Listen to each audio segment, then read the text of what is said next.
Estás de pie en la oscuridad antes del amanecer, el frío te clava en los huesos, el barro te pesa en las botas, y lo único que escuchas es la respiración de un desconocido a tu lado.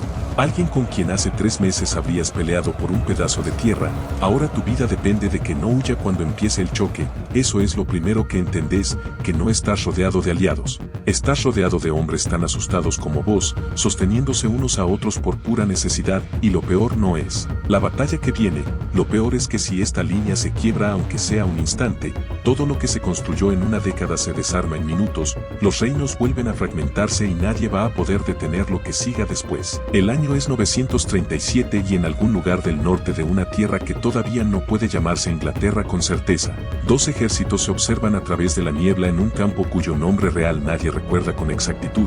Brunambur es apenas el eco de un poema escrito después, lo que importa es lo que está en juego ese día. No se disputa una frontera ni un tributo, se disputa la posibilidad misma de que exista un solo poder donde antes había fragmentos que se odiaban. El rey Atelstan, nieto de Alfredo el Grande, lleva años forzando a sajones, mercios y norumbrios a mirarse como un solo pueblo, pero esa unidad es frágil, reciente, impuesta por la espada más que por la convicción. Del otro lado avanza una coalición armada con rencor antiguo, Constantine de Escocia, Olaf Godfredsen desde Dublín y príncipes de Strathclyde que recuerdan cada humillación sufrida bajo las campañas de Wessex. No vienen a conquistar Inglaterra, vienen a asegurarse de que nunca exista. Atelstan lo sabe mejor que nadie, si retrocede aunque sea una milla, su autoridad se desmorona, los reyes locales que aceptaron su dominio volverán a sus fortalezas y cerrarán las puertas, no por traición, sino por instinto. La unidad inglesa no es un sentimiento, es un pacto militar que solo funciona mientras el miedo sea más grande que el odio interno, por eso formó a miles de hombres en una línea defensiva apretada, escudos pegados, lanzas hacia adelante, cada soldado con una única tarea, no moverse, no importa lo que vea venir, no importa quién caiga a su lado, si uno cede la presión rompe toda la estructura, la coalición enemiga lo entiende y viene con la estrategia inversa. Oleadas sucesivas diseñadas para cansar, para encontrar el punto exacto donde la línea inglesa empiece a respirar mal, y ahí clavar todo el peso de la infantería pesada y las hachas vikingas. Cuando el sol empieza a subir, la niebla todavía cubre el campo y nadie puede ver cuántos hombres hay del otro lado, solo se escucha el ruido metálico de miles de manos ajustando correas, afilando filos, murmurando oraciones aprendidas de memoria, algunos vomitan de miedo, otros orinan donde están parados porque moverse de la formación significa perder el ritmo y quedar expuesto. No hay épica todavía, solo tensión física, músculos rígidos, mandíbulas apretadas y una certeza compartida que nadie dice en voz alta. Lo que suceda en las próximas horas no puede deshacerse, pase lo que pase después, este día va a marcar a todos los que sigan vivos. El primer choque no es limpio ni ordenado, es un estruendo sordo de madera contra madera, metal contra hueso, y un grito colectivo que no suena a guerra sino a pánico contenido. Miles de hombres empujando con todo el peso del cuerpo contra un muro humano que empuja en sentido contrario, la línea inglesa se comprime hasta el límite, algunos no pueden ni levantar el brazo para golpear, solo presionan con el escudo, respiran por la boca, intentan no perder el equilibrio, porque caer no significa retroceder, significa desaparecer bajo las botas de los que vienen detrás. Durante los primeros minutos nadie avanza, nadie retrocede, solo existe la presión constante y el sonido de cuerpos chocando sin espacio para maniobrar. Los vikingos de Dublín atacan con hachas largas pensadas para romper escudos de un solo golpe, buscan abrir huecos a la fuerza, mientras los escoceses avanzan en formaciones cerradas con lanzas cortas, atacan los espacios entre cuerpos, clavan, retroceden, vuelven a clavar, siempre con disciplina. La estrategia de Constantine es simple y brutal,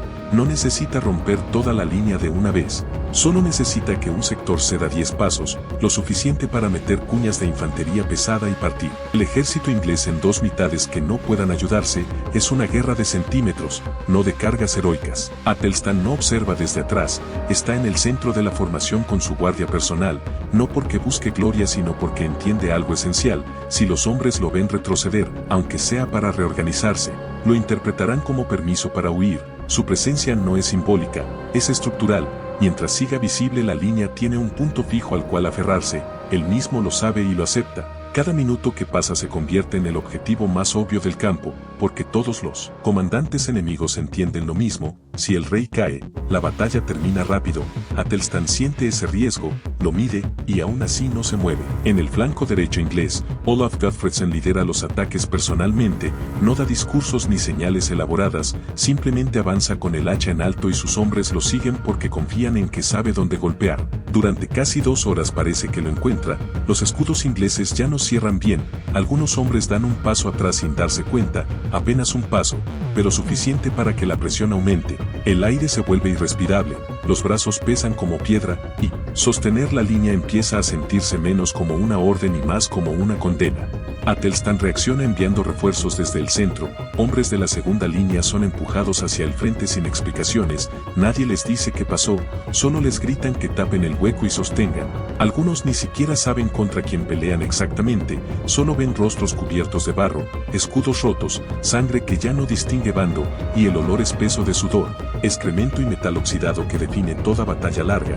Lo que detiene el colapso no es valentía ni inspiración, es pura física. Los refuerzos llegan justo cuando el flanco está tan agotado que ya no puede retroceder más rápido, y el empuje se estabiliza en un empate agotado donde ambos lados solo intentan no ser los primeros en fallar. El mediodía pasa sin que nadie lo note, la coalición empieza a rotar tropas frescas, llegaron desde distintas regiones y pueden relevar sectores completos, pero Atelstan no tiene ese lujo.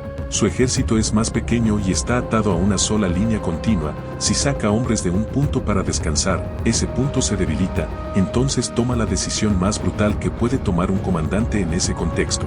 Nadie descansa hasta que la coalición se rompa primero. Algunos hombres llevan 5 horas, de pie sosteniendo el escudo, las piernas les tiemblan, la boca está seca, los brazos apenas responden, pero la orden es clara y se transmite sin palabras, el que suelte el escudo no solo cae él, arrastra a los dos de al lado. Atelstan necesita que esa imagen sea más fuerte que el miedo, porque si la línea se mantiene, todavía hay una posibilidad, y si no, todo termina ahí. Lo que quiebra a la coalición no es una maniobra brillante ni un golpe inesperado, es el desgaste acumulado de horas empujando contra una línea que simplemente no cede. Los escoceses empiezan a soltar posiciones sin una orden clara, no huyen todavía, solo dan 3 pasos atrás para respirar, pero en una formación cerrada esos 3 pasos son un vacío, los ingleses lo llenan de inmediato. Constantine intenta reorganizar a sus hombres, grita órdenes que ya no tienen el mismo peso, y se da cuenta de algo inquietante: sus guerreros siguen en pie, pero ya no responden con la misma convicción. Algunos miran hacia los costados buscando rutas de salida, otros se apoyan en los escudos con la cabeza baja, y ese gesto mínimo es suficiente para cambiar todo. Atelstan ve ese movimiento y entiende que no va a haber una segunda oportunidad, no ordena una carga desordenada ni una persecución temprana, ordena avanzar manteniendo la formación. La línea inglesa no corre, camina hacia adelante con escudos arriba y lanzas extendidas, y ese avance lento convierte lo que había sido un empate estático en una presión constante e insoportable. Para la coalición ya no es solo una cuestión de resistir, ahora cada segundo que pasa significa perder terreno que no se va a recuperar. Olaf Gottfredsen percibe el cambio antes que muchos otros y toma la única decisión que todavía puede tomar: ordena una retirada escalonada. Sus vikingos retroceden en bloques organizados, cubriendo a los escoceses que ya están empezando a desmoronarse, y durante un momento parece que la retirada puede funcionar, es lo suficientemente ordenada como para que Atelstan no pueda explotarla de inmediato, y ese breve margen le permite a Constantine sacar a lo que queda de su ejército del campo. La coalición no se rompe en un instante dramático, deja de existir como fuerza unificada, cada rey empieza a pensar en sobrevivir y desaparece en direcciones distintas. Lo que sigue no se parece a una batalla, es una persecución que se extiende hasta el anochecer. Soldados ingleses corren detrás de grupos dispersos de enemigos exhaustos, los alcanzan en bosques, en arroyos, en caminos embarrados, y los matan sin ceremonias. No hay discursos ni celebraciones, solo una orden implícita que todos entienden: todo enemigo que escape hoy puede reorganizarse mañana. Atelstan no necesita repetirla. El campo después de Brunanburh no parece el lugar donde nació una nación, parece un matadero abierto. Miles de cuerpos quedan apilados en formaciones que ya no tienen sentido, caballos muertos con las patas rotas, escudos partidos clavados en el barro, y hombres heridos que todavía respiran pero que nadie va a rescatar porque no hay recursos ni tiempo. Esa noche, Atelstan camina entre los muertos sin escolta, no para honrarlos, sino para contar. Necesita saber cuántos de los suyos cayeron, cuántos quedaron en pie, si la victoria fue tan costosa que ya no puede sostenerla. La respuesta no es clara: ganó, pero perdió suficientes hombres como para que cualquier rey ambicioso con un ejército mediano pueda intentar desafiarlo en pocos meses. La diferencia es que ahora ningún rey tiene un ejército mediano, todos perdieron algo en Brunanburh, y esa pérdida compartida es lo que mantiene la unidad, no el amor a un reino común, sino el miedo a intentar separarse y descubrir que ya no queda fuerza suficiente para defenderse. Brunanburh no entra en la memoria como una fecha gloriosa, entra como una advertencia.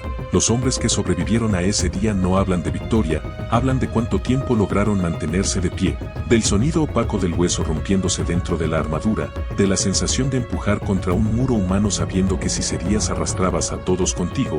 Esos relatos no circulan como epopeya, circulan como trauma compartido, una experiencia que une a quienes estuvieron ahí porque nadie más puede entenderla. Inglaterra no nace de un acuerdo ni de una idea común, nace porque después de Brunanburh ya no queda nadie con la fuerza suficiente para proponer una alternativa viable. Los reinos locales siguen existiendo en documentos y títulos, pero sus ejércitos están diezmados, sus alianzas externas destruidas y su margen de maniobra reducido a casi nada. Volver a intentar una coalición no parece valiente, parece suicida.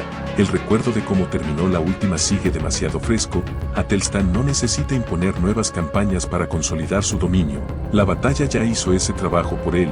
La unidad se sostiene no por entusiasmo, sino por cálculo. Atelstan muere en 939, apenas 2 años después de Brunanburh, y su muerte podría haber abierto exactamente el colapso que la batalla evitó.